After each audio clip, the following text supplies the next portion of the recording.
One of the most treasured principles that we have in the Bible concerning the person of God deals with his righteousness as it pertains to justice.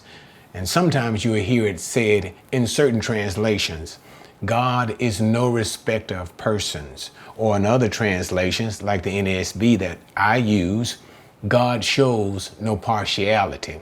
That is a beautiful concept. What we want to look at today, and what I want to show you guys today, is that oftentimes when we read our Bibles, really, we need to understand the Bible was written in another language. For the Old Testament, it was written in Hebrew, and then some parts of it in Aramaic. For the New Testament, it's written in Greek. But what I want to show you today is dealing with that particular concept of partiality or no respect of persons in the original language. And guys, just come along with me and enjoy the text.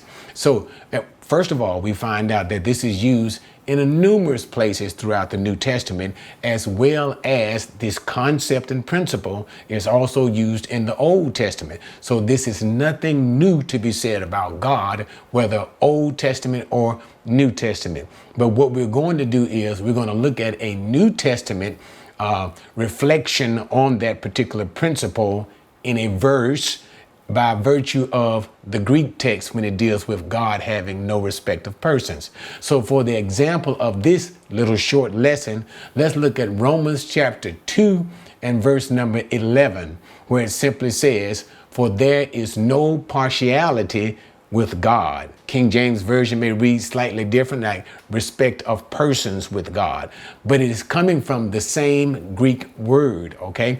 Now, we're not going to get into all of the details of what that literally means, which it deals with whether it is Jew or Gentile. God does not care who you are when he renders judgment or when you come before him. And that's the primary idea. But let's look at the Greek text when it basically says, "Uga estin prosopalempsia parator theo." So, and the key word that we're looking at is that long word, prosopalempsia.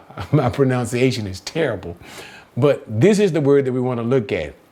And this word basically has a derivation or amalgamation. It comes from a combination of two words in the Greek.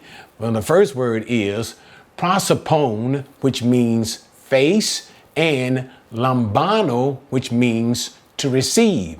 So as we look at the etymology, and that's what this is basically all about, how words come together in their origin and amalgamation, how they are combined together. So prosopon, lambano gives us that long word once again. Let me try the pronunciation.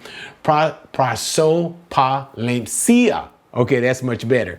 But anyway, it gives us that word which basically means the face or face and to receive. Prosopon means face, lambano means to receive. So when we bring that concept, that idea together is of receiving a face. And so when we understand, or as we give in translation, or as those words come together as no partiality, no partiality, or no respect of person, it could be seen in this sense that God, when you are coming before God, your face is held down, and as God is speaking to you, as God is rendering judgment towards you, or whatever it is that God is saying to you, as God is speaking to you, he did not lift up your face to see who you were before he began talking to you.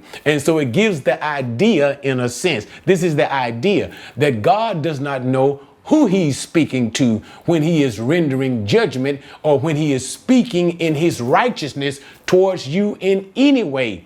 He has no respect of persons. Why? Because he doesn't know who you are in the first place. And so that's the beautiful meaning of that word. Even though we know that God knows who we are even before we come before him. But it deals with, once again, how God himself deals with every person and every being. It's as if he doesn't know who you are. So the idea comes strongly, and he doesn't care who you are or who you think that you are or who you think that you're supposed to be. All right, we'll stop right there. Thanks for joining me in that short little lesson in the Greek. I think we'll do some more lessons like that from time to time. But anyway, catch you next time.